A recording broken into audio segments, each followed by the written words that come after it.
In this next topic, supercharger rates have been reduced. Of course, supercharger pricing and rates and all that stuff, but of course, it's not in America just yet. It's in Europe. So we'll take a look at it. But this is good news because if Tesla is looking to reduce rates, they might reduce it in the United States very soon. So we'll take a look. But if you're just joining in, my name is Dennis. I love talking about Tesla hacking, as I like to call it, but basically just getting the best deal on Tesla at the best financing rate. So definitely hit that subscribe if you're interested. And today's video is actually sponsored by my Patreon link down below in the description if you want to support the channel, but more on that later. All right, so let us take a look at this. It looks like supercharging price reduction in terms of the rates have had up to a 25% drop in Europe, where you can see all the different countries listed on the screen, but this is good.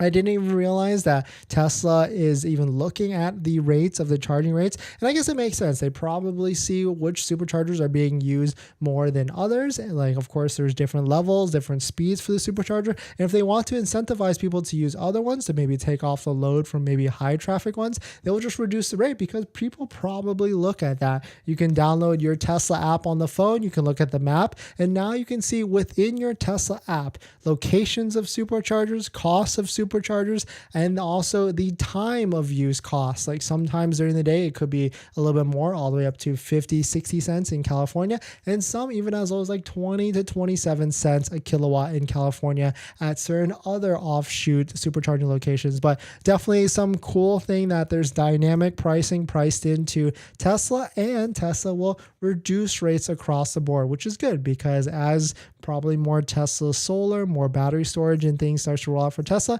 they'll hopefully be able to reduce the cost of electricity across the board. But definitely some interesting stuff. Let me know what your thoughts on it. Have you noticed that Tesla has reduced the pricing of supercharging in your area? If it's in California, it probably has not, because there's just a lot of Teslas here, and there probably is no need for Tesla to reduce any sort of supercharging rates because a lot of people use Tesla superchargers as their only source of electricity in California, unfortunately, because of the housing situation. But definitely some pretty interesting stuff. Let me know what your thoughts on it.